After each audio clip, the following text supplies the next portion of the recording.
You're playing touch butt with that dork in the park. Khamzat Chimaev was one of the last fighters to weigh in this morning, and many fans and journalists speculated he was having a tough weight cut. To ease the tension, Khamzat said, "Sorry guys, I went shopping," as he stepped on the scale. Sorry guys, I went shopping. I was late.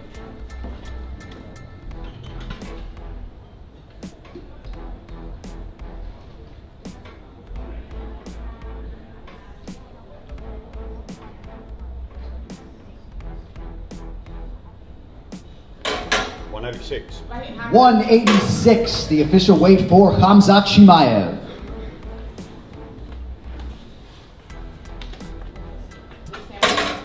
Five, four, three, two, one. Thank you. Build the perfect fighter, striking. I'm going to get my balls busted nonstop for this one. John Jones. Defensive work. John Jones. Wrestling. John Jones. Chin. Yeah, John Jones. Personality. Ooh. Conor McGregor. Legacy. John Jones. I blocked this Umar because he was talking disrespectful.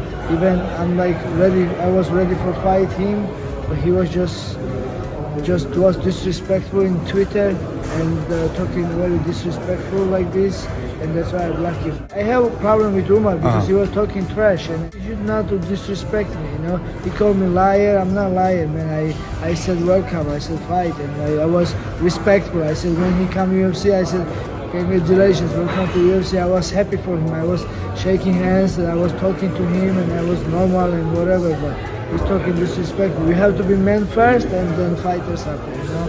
And then we know the UFC, whatever the UFC give me, I fight. I'm not a boss. I'm not a Dana White. My name is Merab Dwalishvili. I have nobody, you know, UFC pushing and helping Umar. So we all know that, you know. They don't help me. If UFC helping him, why he's talking trash, you know? Tuporia is definitely a very technical and powerful boxer. He's always in position to fire big shots. Max has great technique as well. Kicks a lot, uses his knees, uses his legs. If he keeps that kicking distance, I think he's going to have success. But if he's pointing to the ground and they both oblige and they're in the pocket swinging, man, Tuporia is fast and powerful with great technique, you know. I'm excited about this fight. It's a coin toss. I can't pick against Max, you know. I could definitely see Tuporia winning, but just Max's experience and the championship fights he's been in. You know, Max isn't, even though he knocked Gaethje out with that one shot, isn't the biggest puncher. We don't see him sitting guys down every fight. It's usually accuracy, timing, volume. Will Ilia be able to keep that tempo for 5 rounds? Because Max is a hard guy to put away. Ilia has the power to do it, but we've never seen it done to Max, and he's fought everybody, the biggest punchers, you know, in the UFC at those weights. My bigger question is Ilia's cardio when it comes to that much volume over 5 rounds, because he's a guy who sits down in the pocket and puts guys away. If he can't put Max and he's getting off the stool 3rd, 4th, 5th round, and Max is bouncing, ready to come out and answer the bell every round, will that wear on him? This is a big test. If he goes in there and beats Max or lasts with Max in the volume game, outpoints him, outfights him technically on the feet, dude, that's going to say so much about Ilia and you know where he's going to go. Stop running away. Yeah, like this. Alex, stop running away. Alex, stop running away. Say that all together. Alex, stop running away. Oh my God. Oh, it gave me chills.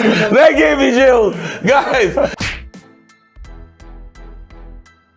Dude, moving on to the main event, we got Ilia Tuporia, 5'4" versus Max the BMF Holloway, standing about 5'11". He's gonna out-fucking-tower him. It doesn't always mean you can win. It should, but it doesn't apparently. How do I see this fight playing out? I think Max is gonna stand on the outside. I think he's gonna hit him with some long shots. Maybe you never know. Ilia's gonna fucking do his little thing where he tries to get in on the side because he's little, and Max gonna pack him from the outside. I believe that fight's gonna go to decision. I think, God, I don't know what I think. I hate trying to do prediction videos. I never really know what the fuck I'm gonna say. I think it's gonna be a decision. I think Max Holloway is gonna get the job done. 5-round experience, weighing heavy on me. You know what I'm saying? So I think Max Holloway's gonna get the job done. UFC 308 tomorrow. Drink rise.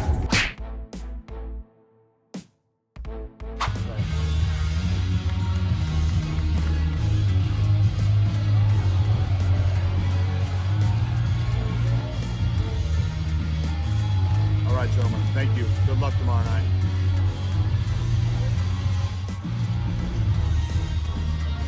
Thank you, gentlemen. Thank you, gentlemen.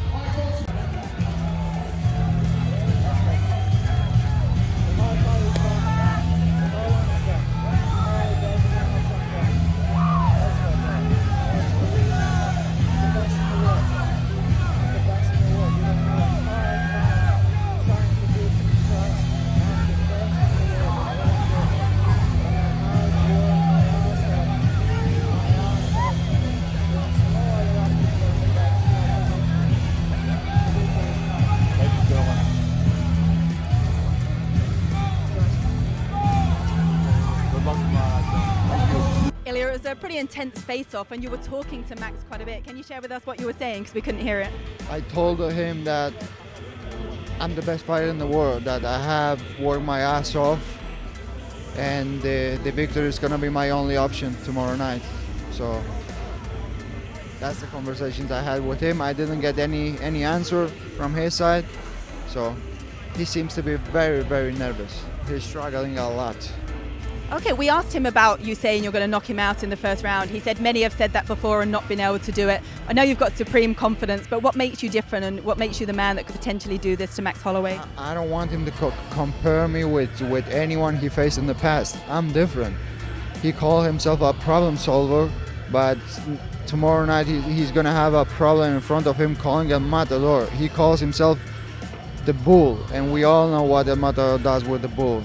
So the same thing is what's going to happen tomorrow night. I will be the first one to knock him out, trust me. Jon Jones posted on his Instagram a picture of him and Alex Pereira FaceTiming with the caption, "Even Dana White would be curious of what we talked about. Let's hope they're talking about a future fight." Like a fight fan, what did you make of Francis's performance, given everything that's happened to him in his career, the 2 losses in boxing, the loss of his son? It was better than Don Davis's. Way better. Listen, man, I think that I'm going to tell you what I think about what Francis is all about the money. Francis left because he knew that if he fought Jon Jones and didn't win, it would hurt his chances of making the money that he wanted to make. But realistically, his deal was bigger here. His deal was bigger here if he stayed in the UFC. I think I've told this story a million times. They can deny it all they want. Why the fuck would I lie? What do I care? It doesn't matter to me one way or the other. I was going to cut Francis when he lost 2 in a row. I was going to cut him. That was after the Derek Lewis Yeah. fight? Somebody around here begged me not to do it. And, so it wouldn't have mattered to me one way or the other, There's a much deeper story to this whole thing, and he would have made more money if he stayed in the UFC. So he didn't want to fight Jon Jones. That's a fact, my friend. We're